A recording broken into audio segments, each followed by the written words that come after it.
A man who faced a wrongful conviction but ultimately found his way to exoneration, along with what he's doing in his life today.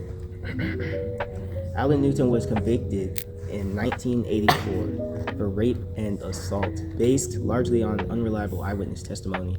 This is a problem we often see in wrongful conviction cases, where the memory of the witness can be flawed or influenced by external factors. Which is right. For many years, Newton maintained his innocence, but he was sentenced to a long prison term. It wasn't until 2011 that his exoneration finally took place. What led up to that pivotal moment were the advantages in DNA testing that played a crucial role. After diligent efforts from organizations like the Innocence Project, DNA evidence was analyzed, which not only proved Newton's innocence, but also identified the actual criminal response for the crime. It's a powerful example of how justice can be served when proper evidence is utilized. Now let's talk about where Alan Newton is today. Yes, following his exoneration, Newton has dedicated his life to advocating for criminal justice reform.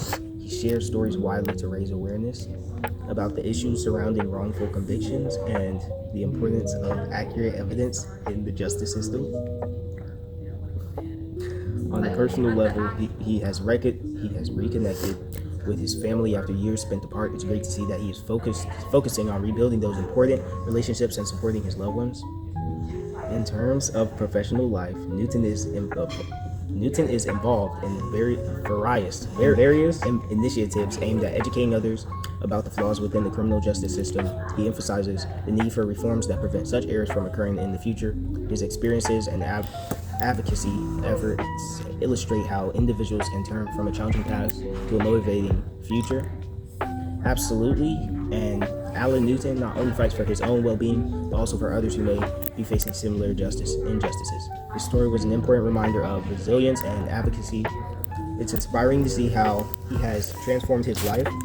After a traumatic experience, we can learn from his journey and support the efforts to improve ourselves. Last year, July 6, I was exonerated after serving 22 years by DNA evidence with the help of the Innocence Project, who was able to locate the evidence in my case, have it tested, and the test proved that I hadn't committed the crime that I was sentenced for.